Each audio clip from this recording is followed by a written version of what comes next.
तैयारी शुरू करी आप कितने साल के थे? सर उस समय हम 18 साल के थे। और अभी हम 30 साल के हो गए। पिछले 12 सालों में आपने अपनी ज़िंदगी में क्या किया है? ज़िंदगी में सर पढ़ते गया, डिग्री लेते गया। मैंने 3 सब्जेक्ट में पोस्ट ग्रेजुएट किया, बीएड किया, सीटेट क्वालिफाइड है, नेट क्वालिफाइड है सर। तो मेरी भी एक सपना थी, मेरे माता पिता की भी सपना थी, गाँव में हम लोगों को भी बहुत इच्छाएँ थी कि ये बच्चा पढ़ने में ठीक है तो पढ़ेगा तो कुछ अच्छा करेगा, समाज के लिए भी कुछ अच्छा करेगा। मैंने बहुत मेहनत किया। इस दौरान आपकी ज़िंदगी में क्या क्या छूट गया? ज़िंदगी में सारी चीज़ छूट गया सर, घर परिवार रिश्तेदार सारे छूट गए। जो भी देखते हैं हम लोग को बहुत हीन भावना से, परिवार रिश्तेदार हम लोग उतने बात नहीं करते हैं सर। और मैं 2 साल से गाँव में भी नहीं गया अभी तक। दुख है सर, क्या बोलूँ, मैं अपने दुख और पीड़ा को किसी पर सामना नहीं कर सकता हूँ सर। हर साल देश के कोने कोने से करोड़ों स्टूडेंट्स एक ही सपने के पीछे दौड़ते हैं, एक सरकारी नौकरी। एस्पिरेंट्स की लाइन तो रोज बढ़ रही है, लेकिन नौकरी के दरवाजे हर दिन थोड़े और बंद हो रहे हैं। 2014 से 2022 के बीच 22 करोड़ लोगों ने सेंट्रल गवर्नमेंट जॉब्स के लिए अप्लाई किया, पर सेलेक्ट हुए सिर्फ 7.22 लाख, यानी लगभग 0.33%। मतलब अगर 1000 लोग अप्लाई करते हैं तो सिर्फ 3 लोग ही सेलेक्ट होते हैं। लेकिन जब फेक सर्टिफिकेट बना के कोई सिस्टम को लूट लेता है तो असली डिजर्विंग कैंडिडेट को डबल नुकसान होता है। इंडियन एक्सप्रेस के अकॉर्डिंग 2010 से 2019 तक सरकार को 1084 कंप्लेंट्स मिली हैं कि लोग फेक कास्ट सर्टिफिकेट सबमिट करके रिजर्व जॉब ले रहे थे। अब रवि जैसे लाखों एस्पिरेंट्स इसी लूप में खो जाते हैं और डिप्रेशन के चलते बहुत से स्टूडेंट अपनी जान खो देते हैं। जिस दिन आप आईएएस बनेंगे ना, उस दिन शाम को मंत्री जी, सांसद जी, विधायक सबके फोन आएंगे यदि आपकी शादी नहीं हुई है। बड़ी बात नहीं कि मुख्यमंत्री जी कहें कि बेटा एक बार आओ पढ़िए। हर साल देश के कोने कोने से करोड़ों स्टूडेंट्स एक ही सपने के पीछे दौड़ते हैं, एक सरकारी नौकरी। किसी के लिए गरीबी से निकलने का रास्ता होता है, किसी के लिए इज्जत का सवाल और किसी के लिए माँ बाप के सपनों का बोझ। पर यह तैयारी सिर्फ सिलेबस की नहीं होती, इसमें पेपर लीक्स का डर होता है, रिजर्वेशन और करप्शन का खेल होता है और कभी कभी सिस्टम की ही मार होती है। क्या सरकारी नौकरी पाने का सपना एक ऐसी दौड़ बन चुका है जिसमें मंजिल सिर्फ कुछ लोगों के लिए लिखी गई है? क्या सच में मेहनत सब कुछ नहीं होती? Okay, before starting the video मैं आपको कुछ डेटा देना चाहती हूँ। आज भारत के इतिहास में हमारे पास सबसे बड़ा यूथ पॉपुलेशन है। लगभग 65% से ज़्यादा पॉपुलेशन 35 साल से कम उम्र की है, लेकिन इनमें से एक बहुत बड़ा हिस्सा बेरोजगार है। गवर्नमेंट डेटा के मुताबिक भी अप्रैल 2025 में ओवरऑल अनएम्प्लॉयमेंट 5.1% था, लेकिन यूथ यानी 15 से 29 साल के लोगों में ये रेट 13.8% था। मतलब हर 100 में से 15 अनएम्प्लॉयड हैं। और सिर्फ यही नहीं, 28 million educated youth actively job के लिए सर्च कर रहे हैं। 100 million mostly women discourage worker category में चले गए। Means they have given up hopes. अब प्रॉब्लम सिर्फ अनएम्प्लॉयमेंट की नहीं है। इंडिया की इकोनॉमी पेपर पर चाहे दुनिया की फास्टेस्ट ग्रोइंग इकोनॉमीज में से एक हो, लेकिन ग्राउंड रियलिटी ये है कि ग्रोथ स्लो हो रही है और इसका सीधा असर पड़ता है जॉब्स पर। हर साल हमें 8 से 10 मिलियन नए जॉब्स चाहिए होते हैं, सिर्फ उन यंग लोगों के लिए जो वर्कफोर्स में एंटर हो रहे हैं। लेकिन जब ग्रोथ स्लिप होती है, ये जॉब्स बनती ही नहीं। एस्पिरेंट्स की लाइन तो रोज बढ़ रही है, लेकिन नौकरी के दरवाजे हर दिन थोड़े और बंद हो रहे हैं। और इसी कहानी के बीच शुरू होती है सरकारी एग्जाम्स की दुनिया की असली कहानी। एक ऐसी दुनिया जहां सपने बेचे जाते हैं, टाइम कंज्यूम होता है और कभी कभी जिंदगी रुक जाती है। इंडिया में अनएम्प्लॉयड यूथ एक बड़ा चंक है। उसका एक कॉमन रीज़न है गवर्नमेंट एग्जाम्स का प्रिपरेशन ट्रैप। हर साल लाखों स्टूडेंट ग्रेजुएशन के बाद एक ही मिशन लेके चल पड़ते हैं, सरकारी नौकरी मिलेगी तो ज़िंदगी सेट हो जाएगी। और फिर शुरू होती है एक endless cycle. Coaching classes, test series, form filling, exam centre के चक्कर। यूथ अपनी ज़िंदगी के सबसे क्रूशियल 5 से 7 साल सिर्फ प्रिपरेशन में लगा देता है, बिना जॉब के, बिना इनकम के, एक अनसर्टेनिटी के साथ। और ये एक लूप बन जाता है। एक एग्ज़ाम फेल हुआ तो नेक्स्ट अटेम्प्ट फेल हुआ तो नेक्स्ट नोटिफिकेशन का वेट। और इस चक्कर में बहुत लोग 28 से 30 साल की एज क्रॉस कर लेते हैं और जब एलिजिबिलिटी ख़त्म होती है तो उन्हें समझ आता है कि करियर के गोल्डन ईयर्स सिर्फ एग्ज़ाम की तैयारी में निकल गए। देखो, इंडिया में जो ये गवर्नमेंट एग्जाम्स का क्रेज़ है वो एक दिन में नहीं बना। ये एक पूरी सोशल और एजुकेशनल जर्नी का नतीजा है। 12th के बाद हमारे देश का एक आम पैटर्न होता है। जो स्टूडेंट्स एवरेज परफॉर्मेंस वाले होते हैं वो ज़्यादातर आर्ट्स स्ट्रीम ले लेते हैं जो एकेडमिकली थोड़े स्ट्रॉन्ग होते हैं वो साइंस, मेडिकल या नॉन मेडिकल चूज करते हैं। फिर दोनों रास्ते अपने अपने अलग अलग कॉम्पिटिटिव रेस में चले जाते हैं। आर्ट्स वाले IAS, IPS, SSC जैसे गवर्नमेंट एग्जाम्स की तैयारी में लग जाते हैं और साइंस वाले JEE नीट जैसे एंट्रेंस एग्जाम की रेस में। अब आगे चल के साइंस वाले BTech, MBBS जैसे टेक्निकल डिग्रीज लेते हैं। कुछ स्टूडेंट कैंपस प्लेसमेंट से प्राइवेट सेक्टर में चले जाते हैं, लेकिन जो वहाँ भी सेटल नहीं हो पाते वो वापस गवर्नमेंट सेक्टर की तरफ मुड़ जाते हैं। BCom या BSc जैसी डिग्रीज लेने वाले स्टूडेंट के पास ज़्यादा प्रैक्टिकल एक्सपोजर नहीं होता और वो भी कॉम्पिटिटिव एग्जाम की लाइन में आ जाते हैं। लोगों के अकॉर्डिंग प्राइवेट सेक्टर की जॉब रिसेशन, ले-ऑफ्स या मार्केट के उतल पुतल का शिकार बन जाती है, लेकिन एक सरकारी नौकरी एक बार मिल गई तो रिटायरमेंट तक साथ देती है। इस देश में जहां फाइनेंशियल सेफ्टी लगभग ना के बराबर है, ये सुरक्षा ही सब कुछ है। अब चाहे बाजार गिर जाए या विश्व आर्थिक मंदी का असर हो, सरकारी सैलरी हर महीने टाइम पर आती रहेगी। ना डाउनसाइजिंग का डर, ना सैलरी कट होने का डर। तो यूथ सोचता है कि एक बार गवर्नमेंट एग्जाम क्लियर हो गया तो जिंदगी सेट हो जाएगी और इसीलिए वो अपने प्राइम ईयर्स प्रिपरेशन में निकाल देता है। ये लूप बन जाता है, attempt fail, next year try, फिर फेल और फिर से ट्राई। साथ ही सोशल वैलिडेशन का फैक्टर भी है। अब गांव या छोटे शहरों में एक सरकारी जॉब लड़के या लड़की की शादी का प्रीमियम वैल्यू बढ़ा देती है, लेकिन क्या ये रियलिटी है? नहीं।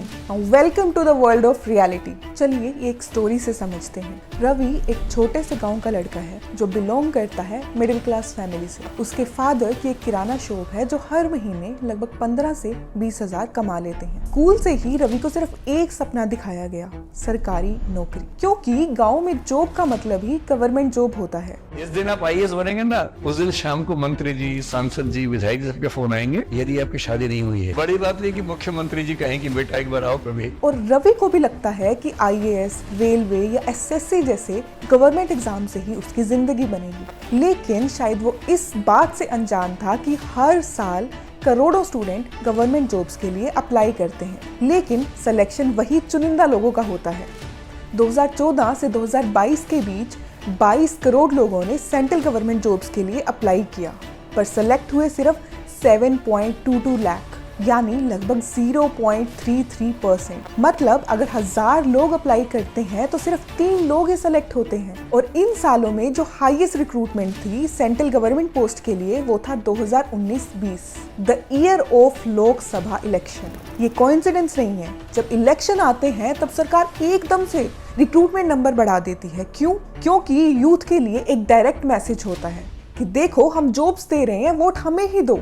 हालांकि 1.47 लाख रिक्रूटमेंट एक बड़ा नंबर लगता है, पर जब आप इसे कंपेयर करते हो 22 करोड़ एप्लीकेंट से, तो ये अभी भी एक ड्रॉप इन द ओशन है। मतलब डिमांड और सप्लाई के बीच जो गैप है वो इतना बड़ा है कि इवन रिकॉर्ड रिक्रूटमेंट ईयर भी इस प्रॉब्लम को सोल्व नहीं कर पाता। अब रवि की ग्रेजुएशन कंप्लीट हो जाती है और वो डिसाइड करता है कि IAS की प्रिपरेशन करेगा, लेकिन गांव में प्रॉपर कोचिंग फैसिलिटीज नहीं थी। उसके फादर ने अपनी सेविंग यूज करके उसे दिल्ली भेज दिया, मुखर्जी नगर। कोचिंग इंस्टीट्यूट ने 2 लाख फी ली प्रिपरेशन के लिए, हॉस्टल और मेस का अलग खर्चा। हर सुबह रवि लाइब्रेरी में बैठता, दिन भर नोट्स बनाता और रात को एस्पिरेंट्स के बीच मोटिवेशन ढूंढता। लेकिन धीरे धीरे प्रेशर बढ़ने लगा। कोचिंग वाले हर साल नए बैचेस निकालते, नए एडवर्टीजमेंट चलाते गए। चल फीस जमा करा जल्दी से, 1 साल कोचिंग और कर। पर रियलिटी ये थी कि UPSC के लिए हर साल 10 लाख से भी ज़्यादा लोग अप्लाई करते हैं और फाइनल सिलेक्शन होता है सिर्फ 700 से 800 कैंडिडेट्स का। जैसे UPSC 2023 में 11.3 लाख लोगों ने अप्लाई किया, 5.3 लाख ने एग्जाम दिया और कुछ 900 से 1000 सेलेक्ट हुए। मतलब सिलेक्शन रेशो 0.08%। जब रवि SSC CGL के लिए भी अप्लाई करता है, जो कि उसका बैकअप प्लान था, तो वहाँ एक नया नाइटमेयर शुरू होता है। 2 साल की तैयारी के बाद रवि SSC CGL एग्ज़ाम देने जाता है और एग्ज़ाम के 2 दिन पहले उसे पता चलता है कि उसका एग्ज़ाम सेंटर घर से 400 किलोमीटर दूर है। ट्रैवल कॉस्ट, रहने के टेंशन और ऊपर से डर कि एग्ज़ाम टाइम पे पहुँच भी पाएगा या नहीं। और जब रवि फाइनली एग्ज़ाम सेंटर पहुँचता है तो नया प्रॉब्लम शुरू हो जाता है। System crash, mouse not working, login delay, biometric failure. बच्चों को डिस्टरबेंस हो रहा है और सिस्टम बंद हो जा रहे हैं। और माउस पे 4 बार क्लिक करो तब जाके वो क्लिक हो रहा है। कर रहे हैं भाई, माउस खराब है वहाँ पर, आप लोग से बोल रहे हैं। कौन बोलते हैं माउस खराब है? सब भाई 3 बार 4 बार बोल रहे हैं हम लोग, किचन करिए, माउस भी चेंज नहीं कर रहे हैं ये लोग। और ये अभी रिसेंट एसएससी फेज 13 के एग्जाम में हुआ। ये एग्जाम एकदम केओस कंफ्यूजन का एग्जाम्पल बन गया। स्टूडेंट्स को एग्जाम सेंटर इतनी दूर अलॉट किए गए।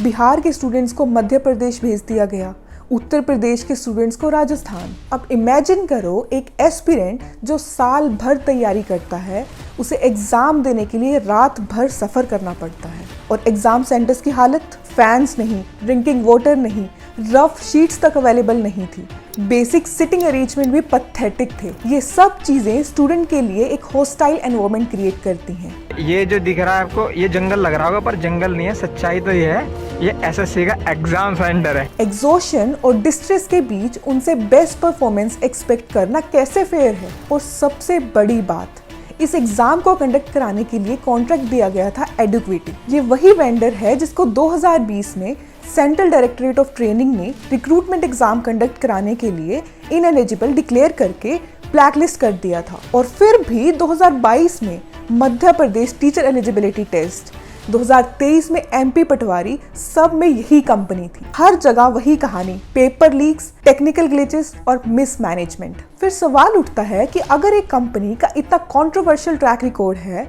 तो फिर एसएससी जैसे क्रूशियल एग्जाम्स के लिए कॉन्ट्रैक्ट क्यों दिए जा रहे हैं? क्या स्टूडेंट्स के करियर और उनके सालों की मेहनत इतनी चीप है सिस्टम के लिए?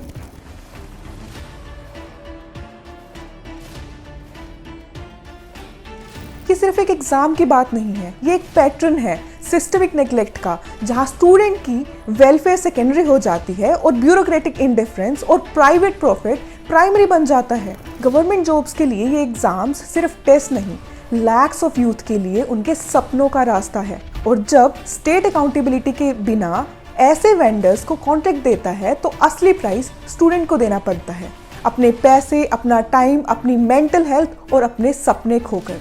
और ऐसा नहीं है ये पहली बार हुआ, इससे पहले भी हिस्ट्री रह चुकी है सिस्टम नेग्लिजेंस की। पेपर लीक हो जाता है, एग्जाम कैंसिल हो जाता है, फिर डेट पोस्टपोन हो जाती है। पीआरएस लेजिस्लेटिव रिसर्च के हिसाब से 2015 से 2023 के बीच में 70 से ज़्यादा paper leak cases officially report हुए, जिसमें सबसे ज़्यादा बिहार, उत्तर प्रदेश और राजस्थान अफेक्टेड रहे। हर साल हजारों स्टूडेंट्स अपनी ज़िंदगी की सारी मेहनत एक एग्ज़ाम पर लगाते हैं और वो एक दिन पेपर लीक की वजह से सब बर्बाद हो जाता है। 2021 का Uttar Pradesh teacher eligibility test paper शुरू होने से पहले ही व्हाट्सएप पर लीक हो जाता है। 2017 में SSC staff selection commission CGL Tier 2 leak हो गया था। ये तो एक नेशनल लेवल स्कैंडल था। बिहार में बीपीएससी का एक प्रेस्टीजियस एग्जाम लीक हो जाता है मई 2022 में, और ये लिस्ट बहुत लंबी है। जब रिजल्ट आता है तो रवि को पता चलता है कि कट ऑफ इतना हाई गया कि उसके मार्क्स कम पड़ गए। दूसरे कैंडिडेट्स फेक कास्ट सर्टिफिकेट्स बनाकर रिजर्वेशन का बेनिफिट ले रहे हैं। अगेन एक और रियलिटी चेक, सरकारी नौकरी के सिस्टम में एक हिडन स्कैम छुपा है, fake caste certificates. Indian Express के अकॉर्डिंग 2010 से 2019 तक सरकार को 1084 कंप्लेंट्स मिली हैं कि लोग फेक कास्ट सर्टिफिकेट सबमिट करके रिजर्व जॉब ले रहे थे। पर एक्शन हुए? हंस में सिर्फ 92 लोगों को ही सर्विस से डिसमिस किया गया। बाकी केसेस अभी भी कोर्ट में पेंडिंग हैं। और सबसे बड़ा सवाल ये है कि अगर 1000 से भी ज्यादा कंप्लेंट्स के बाद भी सिर्फ 92 लोगों पर ही एक्शन हुआ, तो क्या सिस्टम वाकई इन स्कैम को सीरियस लेता भी है या नहीं? सबसे बड़ा एग्जांपल अभी रिसेंटली पूजा खेड़नेकर का केस सामने आया था। ट्रेनी आईएएस पूजा खेड़कर पर कई आरोप है, जिनमें सबसे ज्यादा विवाद नकली ओबीसी सर्टिफिकेट को लेकर है। Your father worked some bank or where? No, sir, he's a civil servant. Civil servant. You have shown actually zero income. जांच में पाया गया कि पूजा के परिवार के पास 110 एकड़ कृषि भूमि, 1.6 लाख वर्ग फीट में बनी 6 दुकानें, 2 प्राइवेट कंपनियों में इनकी हिस्सेदारी है कि इसके अलावा एक ऑटोमोबाइल फर्म में भी इनकी हिस्सेदारी है। She claimed OBC non creamy layer certificate और बेंचमार्क डिसेबिलिटी सर्टिफिकेट, जिसमें उनकी लोकोमोटिव डिसेबिलिटी मेंशन की गई थी, जिसका कोई भी मेडिकल प्रूफ नहीं था। अब इन दोनों का फायदा ये था कि उन्हें एक्स्ट्रा अटेम्प्ट्स मिल गए सिविल सर्विस एग्जाम के लिए और साथ ही रिजर्व सीट्स का एडवांटेज भी। 2020 तक पूजा अपने मैक्सिमम 9 अटेम्प्ट्स एग्जॉस्ट कर चुकी थी। मतलब उसके बाद उसके पास यूपीएससी देने का लीगल राइट ही नहीं बचा था, लेकिन फिर भी वो एग्जाम देती गई नाम चेंज करके और 2023 में एज IAS अपॉइंट होती है। सोचो एक बार, जो बच्चा दिन रात कोचिंग में टाइम और पैसा लगाता है, जिसके माँ बाप कर्जा लेकर उसका फॉर्म भरते हैं, उसके सामने एक बंदा बस एक नकली सर्टिफिकेट बनाकर शॉर्टकट ले जाता है। रिजर्वेशन एक हक है उन लोगों के लिए जो हिस्टोरिकली ओप्रेस्ड और बैकवर्ड बैकग्राउंड से आते हैं। 2019 में मेरा एग्जाम हुआ पूरा क्लियर, 2021 में मेरा फिर से सिलेक्शन हुआ, 2022 और 23 में भी मेरे सिलेक्शंस हुए हैं। I have not been appointed and I have not been allocated till now. लेकिन जब फेक सर्टिफिकेट बना के कोई सिस्टम को लूट लेता है तो असली डिजर्विंग कैंडिडेट को डबल नुकसान होता है, एक उनके कंपटीशन के लेवल से और दूसरा उनके ट्रस्ट के लेवल से। रवि अब ओवर एज होता जा रहा है, सालों से दोस्तों की शादियां हो गई, करियर सेट हो गए, पर रवि अभी भी एक एग्जाम के नोटिफिकेशन का इंतजार कर रहा है। अकेले कमरे में रहकर उसने एंजाइटी और डिप्रेशन फील करना शुरू कर दिया। साल निकल जाते हैं पर रवि के हाथ एक स्टेबल नौकरी नहीं लगती। अब रवि जैसे लाखों एस्पिरेंट्स इसी लूप में खो जाते हैं और डिप्रेशन के चलते बहुत से स्टूडेंट अपनी जान खो देते हैं। NCRB की 2022 की रिपोर्ट के अकॉर्डिंग देश में होने वाले टोटल सुसाइड्स का 7.6% स्टूडेंट्स के अकाउंट में है और इनमें से 2248 सुसाइड्स सिर्फ एग्जाम फेल होने की वजह से किए गए। पिछले 2 डेकेड्स में स्टूडेंट सुसाइड डबल हो चुके हैं। अब सवाल ये है कि रवि जैसे एस्पिरेंट्स इस मेंटल प्रेशर को कैसे हैंडल करें। देखो, प्रेशर नॉर्मल है लेकिन उसे तोड़ना हमारे हाथ में है। हर दिन के लिए एक छोटी प्लानिंग करो। अगर एक दिन फेल हो गया तो गिल्टी फील मत करो, बस अगले दिन दोबारा शुरू करो। सिर्फ एक एग्जाम पे डिपेंड मत रहो, पैरेलल स्किल्स बिल्ड करो। अगर एंजाइटी या डिप्रेशन लग रहा है तो प्रोफेशनल हेल्प लेने में शर्म बिल्कुल नहीं करनी चाहिए। ये वीकनेस नहीं, ये सेल्फ केयर है। एक बात मैं दिल से कहना चाहती हूँ, एक एग्जाम जिंदगी का दी एंड नहीं है। ठीक है, प्रेशर बहुत होता है, साल निकल जाते हैं सिर्फ नोटिफिकेशन का वेट करते हुए, लेकिन प्लीज अपनी जिंदगी सिर्फ एक एग्जाम के भरोसे मत रखो। आपके पास और भी 1000 रास्ते हैं। अगर एक दरवाजा बंद होता है तो दूसरा खुद ही खुल जाता है। बस अपने आप को ग्रो करते रहो, नए स्किल सीखते रहो। गवर्नमेंट जॉब एक ऑनर है, लेकिन सिर्फ वही लाइफ का एंड गोल नहीं है। आपकी हेल्थ, आपकी खुशी, आपकी जिंदगी उस एक एग्जाम से कई ज्यादा बड़ी है। और याद रखो, एक एग्जाम फेल हो गया मतलब आप फेल नहीं हुए। आपकी स्टोरी अभी भी खत्म नहीं हुई है, अभी लिखना बाकी है। एक छोटी सी रिक्वेस्ट है आप सबसे, अभी तक सिर्फ 3.3 लोगों ने सब्सक्राइब किया है चैनल को। ये वीडियोस बनाने में बहुत मेहनत लगती है। अगर आपको ये वीडियो थोड़ा भी वैल्यूएबल लगा तो प्लीज़ सब्सक्राइब बटन ज़रूर हिट करना। आपका एक छोटा सा सपोर्ट मुझे ऐसे इम्पैक्टफुल वीडियोस बनाने की मोटिवेशन देता है। Thank you so much.